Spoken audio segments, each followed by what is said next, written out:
Benvenuti a SATSANG, la nuova trasmissione sulle nostre chat riguardo lo yoga e la filosofia vedica. Oggi abbiamo un ospite direttamente dall'India, da New Delhi. Si tratta di Pawan Mishra, un grande amico e un fratello. Pawan è stato a lungo allievo ed è stato molto vicino a Swami Veda Bharati e ha scritto un libro che è diventato un classico in India e non solo, che è Living Hanuman, e sta iniziando, anzi, ha appena finito di scriverlo e tra poco sarà pubblicato, un nuovo libro. Benvenuto e grazie, un saluto a Pawan e I want to ask you, Pavanji, about your new book. You say before it is available in a few time in few weeks. Your new book. Can you talk about this text you write? Namaste, ciao tutti. Io sono Pawan. The new book is titled Habitual, like habitual, being in a habit of being happy. Habitual, the non-pursuit of happiness. That's the title of the book. And it is being published by Rupa Publication, and it will be available across the world. But it is launched on March 20th, on the World Happiness Day. World Happiness Day. Wow.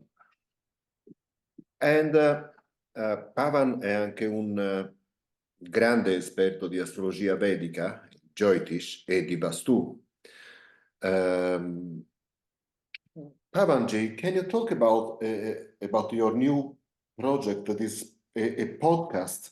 This is by now only in Hindi, but you started a podcast about astrology, Vedic astrology. And can you please explain to Italy what is the Vedic astrology and why it works? See, Prima, the podcast is in Hindi, and it will start from February 8th, just coming up. And it is in 12 parts, and it is going to be available on Audible, which is an Amazon app, Audible, like Spotify, etc. So this will be available on Audible.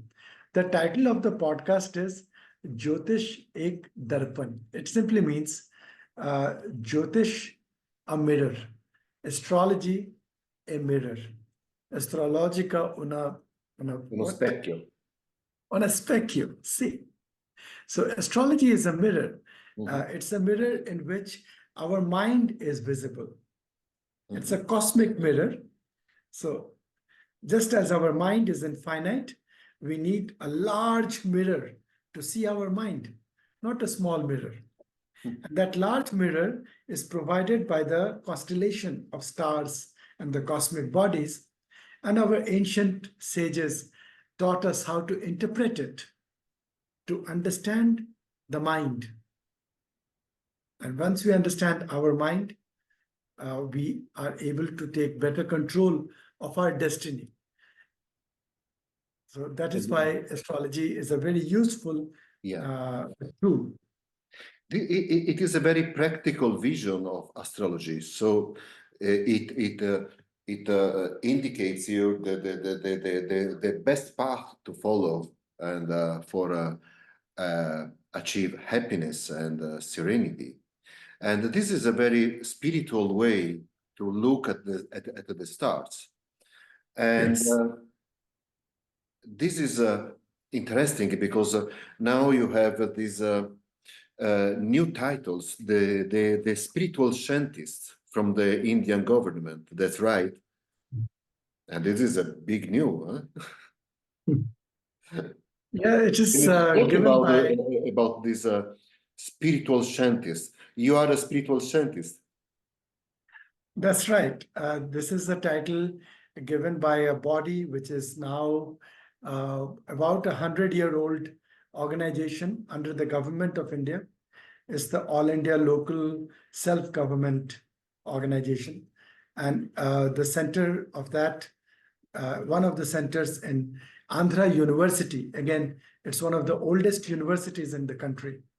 At that place, this title was given.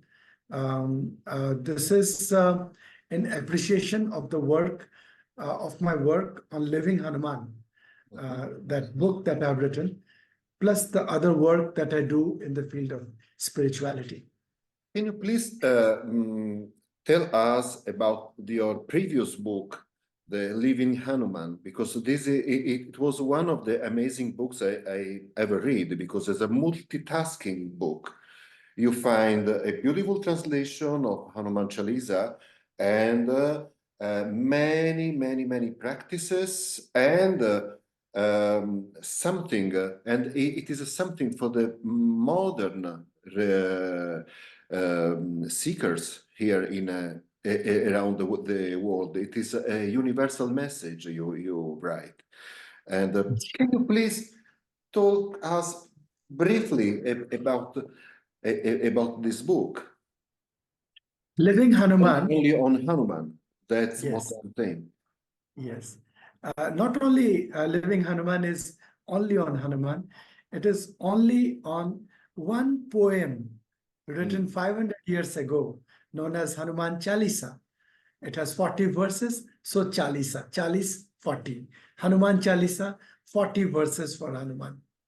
This was written about 500 years ago by a poet called Tulsi Das Ji, and it is a very sacred hymn. It's a prayer that all Hindus pray, use that as a prayer, and many know it by heart, child, old, everybody. So I picked that up, and Living Hanuman is the first syncretic commentary on Hanuman Chalisa. It's syncretic, it's vast, it is bringing all the other understandings together, including Western philosophy, the Bible, the Quran, all the religious texts, all the scientific understanding around mathematics, quantum physics, etc., and the ancient Indian wisdom through the Vedas, Upanishads, Puranas, etc. All of them have been brought together in this book. So it's a very good book. I will recommend it highly to anybody who can read English. It is right now in English. It is available as an ebook. It is very easy to download from Kindle, and one can read. It is in English right now. Maybe someday somebody will come forward to translate it in Italian. Yeah, then it will. we are waiting for it. Yes. So it is more about Hanuman stands for the breath. And Hanuman also, Hanuman simply means, Hanu means jaw. Hanuman means a man with a jaw. So everybody has a jaw. But Hanuman, his jaw was broken. Broken. So his jaw, which is the jaw means the pride, ego. His pride was broken by Indra. And so the story goes that a man with a broken jaw, a man with broken pride, broken ego, no ego, only serving the universal cause, the universal humanitarian cause, that was Hanuman. And so this book inspires us for each one of us to become a living Hanuman, so that we also work not for our egos, but for serving human beings, serving each other. And now you start also with another project there in India. This is the Sri Kula. The Kula is the family. Yes. And this is an amazing to see the Sri Kula. This is the Kula of Sri. And this is a very high purpose, you know. And can you describe for us something? Can you talk about this project? Shrikula came into being in May 2020, Mhm. 2020. So it's for 3.5 years. And we have about 120 people in the group from across the globe, from Europe, from US, from Middle East, from Africa, from Singapore, all over, also from Around the India, globe. around the globe, from England. Mhm. And we are all seekers. There are, interestingly, there are also Muslims in the group. Can you Oh, imagine? great. So there are Christians in the group. We are Hindus there. So it's a multi-religious, multicultural, multinational group, but I don't want to call it a group. It's a family. We are all together. We are a family of pilgrims, and we are humble seekers of light.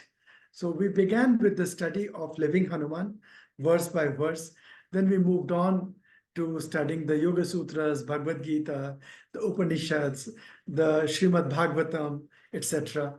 And now again we are studying Hanuman Chalisa. And every Saturday, uh, we have been meeting every Saturday for the last weeks, but we'll be meeting going forward. We'll change it to Sundays, India time, 4 p.m. We meet on the Zoom and consider a verse. We learn some yoga techniques from a very senior yoga teacher. We invite other teachers to come in and teach us different aspects of spirituality. But the goal of it is to make our mind fragrant and nurturing, nourishing. Sugandhim Pushti Vardhanam. The two words in the great Mahamrityunjay mantra, Sugandhim, fragrant, Pushti Vardhanam, that which nourishes, nurtures. We want our minds to become fragrant when we walk in, and also otherwise the fragrance should spread. And Pushti Vardhanam, our mind should create thoughts that we should be able to be inspired to help others, enable others, make them strong, work for others, serve everybody. So Sugandhim Pushti Vardhanam is the core goal of Shrikula. That's great. This is a great work you made in the last years. I remember when you start with the first meeting of the Shrikula, and yeah, it was amazing, and it is an amazing project, because this is something about what is your mission here, and you help everybody to find his own dharma. Yes. And this is very important, because now in this period you see the confusion of these very difficult, hard times in this moment. Persons lose their orientation. So this is like to have a guide, no? And you are a guide here. And what is exactly, this is our last question, what is exactly for you this mission? What is exactly spirituality? It has something about with religion, or this is something who give on simply the freedom to every person, the freedom to be happy? So the most simple definition of spirituality can be understood by understanding the opposite of it. Opposite of spirituality, everybody knows, materiality, material. So when we are focused on people, places, things, experiences, body, this, that, when the focus itself is material, it is known as materiality, and everything that you build around that. When we talk of spirituality, the focus, the core belief, the central essence is the spirit. Spirit. What is the spirit? we call spirit as consciousness. But in general, since we are all understanding Italian comes from the language, from the Latin language, and spirit comes from the Latin word spiritus, which means the breath. Breath. Yeah. So spirituality means being breath-centered, being life-centered, centered on the life, centered on the breath. I am breathing, you are breathing, the dog is breathing, the cat is breathing, even the leaves of the trees and the grass are all breathing. We are one. Yeah. This is spirituality. Materiality, I am Pawan, you are Gabriele. People are watching. Now we will come to Italy. I am Indian, you are Italian. This is materiality. So this is the difference. Spirituality is breath-centered, life-centered. Materiality is survival-centered, fear-centered, survival-centered. Materiality is instinct-centered. Spirituality is intention-centered. Instinct to intention. That is the difference between materiality that we normally live and spirituality that we are seeking, and we want to belong into that. And the world is aspiring today to become more spiritual-centered. This is great. Big talk with Pawan this time, because it will be amazing to see you here in Italy for your next con, and we prepare something new together for this summer. So we have to greet everybody who follow us, and we gave a big hug to our friend. And Big hug. thank you, Grande Pavan, for this little talk. Grande Together. abbraccio. Ciao. Ciao. Ci vediamo presto. Prestissimo. Grazie. Prestissimo. Grazie.